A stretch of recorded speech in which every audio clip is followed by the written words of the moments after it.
పూర్వీ. ప్రతి 3 లక్షల కొనుగోలుకు ఒక బంగారు నాణెం ఉచితంగా పొందండి.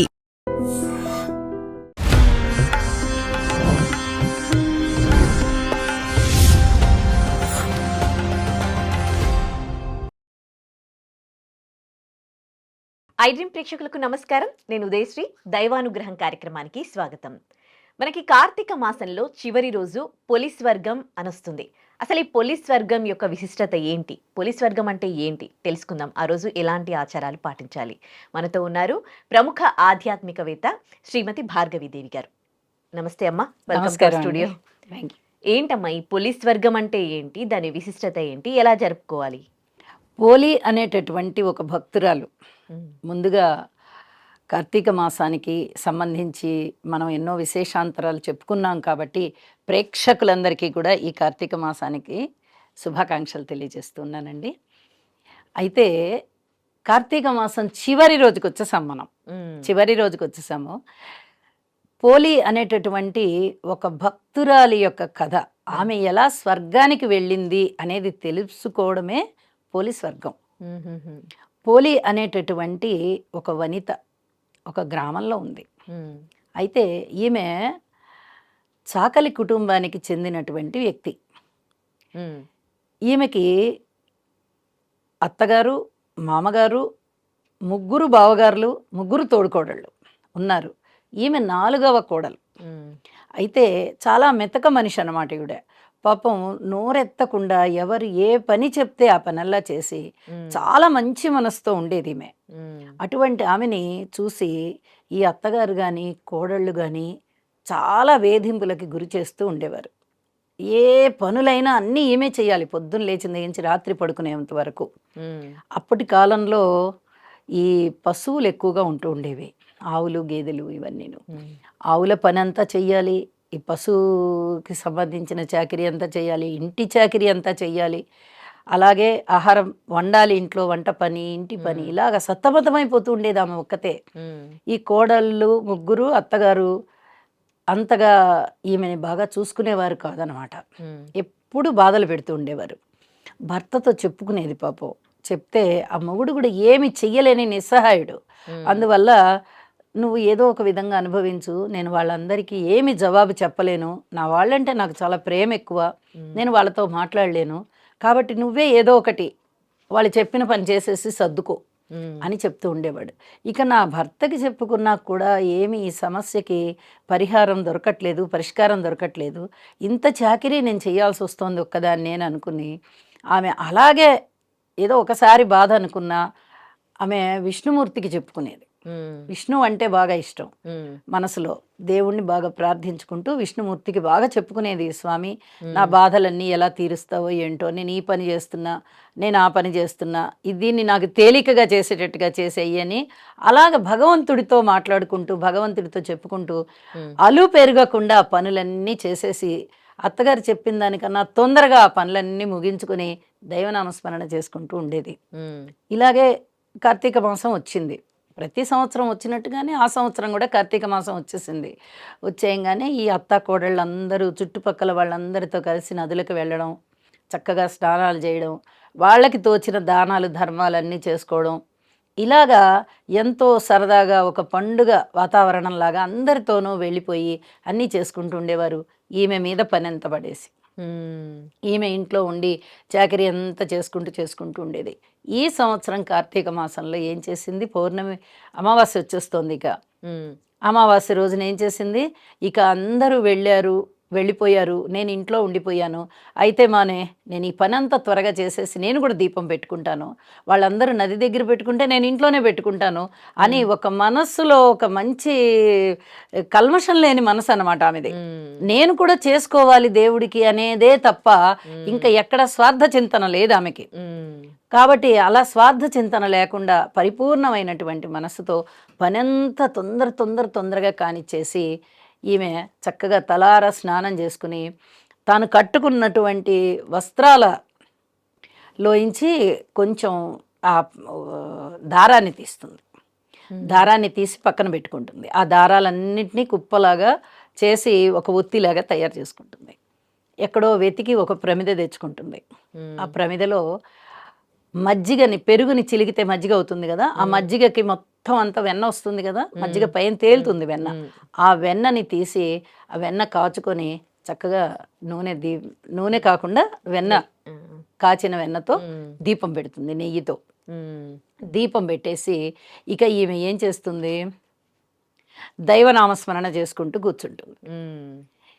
మంచి పరిపూర్ణమైనటువంటి హృదయంతో పెట్టింది కదా దీపము, వెంటనే అది విష్ణుమూర్తికి చేరిపోయింది. అంటే ఇంకా ఆమె సమయం అయిపోయింది కాబట్టి విష్ణుమూర్తి ఇంకా ఈమె సమయం అయిపోయింది అని చెప్పి సుశీలుడు అనేటటువంటి ఒక దూతని పిలిచి బొందితోనే పోలిని స్వర్గానికి తీసుకునిరా, వైకుంఠ ప్రాప్తి ఉంది ఆమెకి కాబట్టి వైకుంఠానికి తీసుకురా అని చెప్పి రథాన్ని ఇచ్చి పంపిస్తాడు. రథం అంటే వాయుమార్గంలో వెళ్ళేది అనమాట. ఆ రథాన్ని తీసుకుని ఆయన వస్తాడు.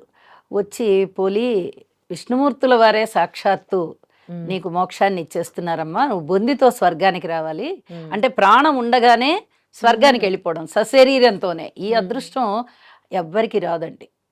కాబట్టి నువ్వు ఎంతో పుణ్యాత్మురాలివి, వచ్చేసేయనంగానే ఈమె ఇంక ఏమీ ఆలోచించదు. ఆకాశంలో ఎంచి ఒక రథంలాగా కిందికి దిగింది. అది పుష్పక విమానం నిజం చెప్పుకోవాలంటే దాని పేరు, కానీ ఆ వాయురథం అనమాట, అది వాయు మార్గాన్ని వచ్చే రథం.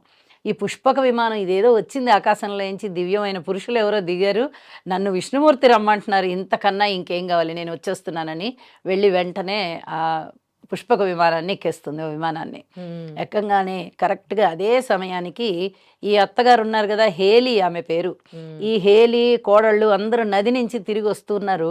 వస్తూ వస్తూ అన్ని చాడీలు చెప్పుకుంటూ వస్తున్నారు వాళ్ళు. ఈ పోలి ఇంటి దగ్గర ఏం చేస్తోంది, ఆహారాన్ని ఏమన్నా అమ్ముకుంటోందా, ఎవరికైనా సరిగా వండుతోందా, వండట్లేదా, ఇది పనంతా ఇంత పని చెప్పొచ్చాం కదా, అంత పని సరిగ్గా చేస్తుందా, ఏదైనా ఎగరగొడుతుందా, మన బట్టలన్నీ ఉతకమన్నాము అది ఉతకలేక చింపేస్తుందా వాటిని అని ఇలాగ ఉన్నవి లేనివి అనుకుంటూ అత్తలు కోడళ్ళందరూ ఈ అమ్మాయిని ఎగతాళిగా మాట్లాడుకుంటూ వస్తూ ఉంటారు. అప్పుడే ఎప్పుడైతే గుమ్మంలోకి వచ్చారో ఈ పోలి విమానం ఎక్కుతూ కనిపిస్తుంది.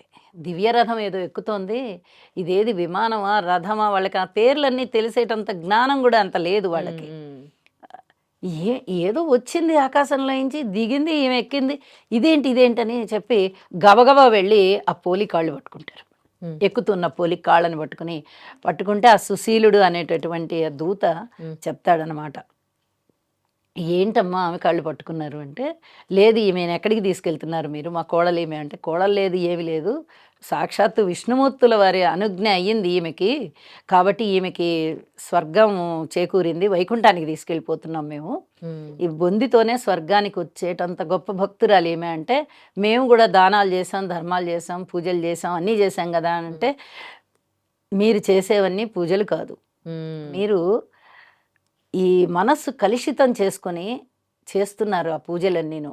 ఈమె భక్తితో చేస్తుంది, భక్తితో పెట్టినటువంటి దీపము భగవంతునికి చేరిందమ్మా, అది నిష్కల్మషమైన మనసుతో ఉంది ఈమె. ఇన్ని సంవత్సరాలుగా ఈమె నిష్కల్మషంగా భగవంతుడిని ఆరాధించింది, మీరేమో ఈమెని కాఠిన్యంతో ఒక కటువుగా ఈమెని కష్టపెడుతూ వచ్చారు, మీరు ఇంకా మారాలి, మీరు సత్ప్రవర్తన అలవాటు చేసుకోండి, ఈ అమ్మాయికి మటుకు విష్ణులోకం సంప్రాప్తం అయిపోయింది అని చెప్పి ఆ దివ్య రథాన్ని ముందరికి తీసుకెళ్ళిపోతూ ఉంటే, ఈ పోలి కాళ్ళు పట్టుకుని ఉంది కదా ఈ హేలి అత్తగారు, అలాగే కాళ్ళు పట్టుకొని ఎగురుతుంది ఈమె కూడా.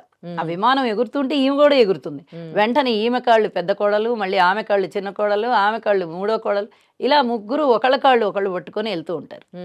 ఆకాశంలో వెళ్తూ ఉంటే మేము కూడా వస్తాము అని ఆ సుశీలుడు ఏం చేస్తాడు, మీకు అర్హత లేదు, మీకు ఇంకా సమయం కూడా రాలేదు, మీకు అర్హత లేదు, మీకు సమయము రాలేదు, మీరు నరకానికి వెళ్తారు, మీలో ఇన్ని దుష్టబుద్ధులు ఉన్నాయి, కాబట్టి ముందర మీరు మనసు మార్చుకొని సత్ప్రవర్తన అలవాటు చేసుకోండి, అప్పుడు మీకు ఏమైనా ఉత్తమ గతులు వస్తాయని చెప్పి ఆ చేతుల్ని నరికేస్తాడు.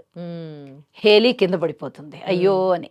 ఈ దృశ్యాన్ని అంతా గ్రామస్తులందరూ చూస్తూ ఉంటారు. ఏంటి పోలి ఏంటి ఇలా వెళ్ళిపోయింది, ఈ హేలి ఏమో కింద పడిపోయింది, దావిడితో పాటు కోడళ్ళందరూ కూడా కింద పడిపోయారు.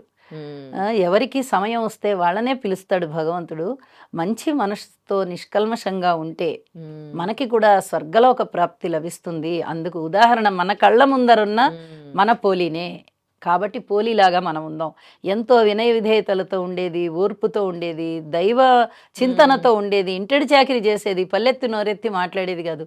ఇలా ఇన్ని గొప్ప లక్షణాలు ఉన్నటువంటి పోలీకి మనము ఇవాళ రోజున అమావాస్య రోజున లాస్ట్ ఇక కార్తీక మాసం చివరి రోజున మనం దీపాలు పెట్టాలి, ఆమెను తలుచుకోవాలి, ఆమె చరిత్ర చదువుకోవాలి అని చెప్పి ఇక దీపాలు పెట్టేసి నీళ్ళలో వదులుతారు.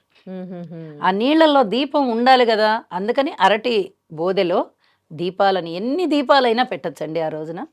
అన్ని దీపాలని చక్కగా ఆవు నేతితో శ్రేష్టమైన దీపాన్ని పెట్టి ఆ రోజు పోలిని తలుచుకుంటారు. ఆమె ముత్తైదుగా వెళ్ళిపోయింది, ఎంతో పుణ్య చరిత్ర కలిగినది కాబట్టి ఈ కార్తీక మాసం చిట్ట చివరి రోజున పోలీని తలుచుకుని పోలీ స్వర్గానికి వెళ్ళినటువంటి కథ మనం కూడా చదువుకున్నట్టయితే మనకి కూడా అలాంటి పుణ్యమే లభిస్తుంది అని ఒక నమ్మకం అన్నమాట. ఆ నమ్మకంతో ఈ చివరి రోజున అమావాస్య రోజున దీపాలు పెట్టేస్తాం. ఇప్పటికే దైవారాధన అనేది చాలా చాలా బాగా పెరిగిపోయింది. దాంతో పాటు కూడా సత్ప్రవర్తన పెరగాలని కోరుకుందాం. ఈ పోలీస్ వర్గం గురించి కూడా అందరూ తెలుసుకోవాలని కోరుకుందాం. థ్యాంక్స్ అమ్మా. నమస్తే. And for more videos, Please subscribe to iDream. Please subscribe to iDream. Please subscribe iDream. And please subscribe to iDream. For more videos, subscribe to iDream. please like, share and subscribe to the channel. Congratulations, iDream. subscribe to iDream. Subscribe to iDream. So subscribe to iDream Media. iDream की iDream team अंदर की huge congratulations. Please subscribe iDream Media. Please subscribe to iDream. Subscribe iDream. Please subscribe to iDream. iDream అంటే నా కళల ఛానల్ను subscribe చేసుకున్న నోరు తిరుగుతలేదు, మీరైతే గంట గుర్తు కొట్టండి. For more such videos, please subscribe to iDream.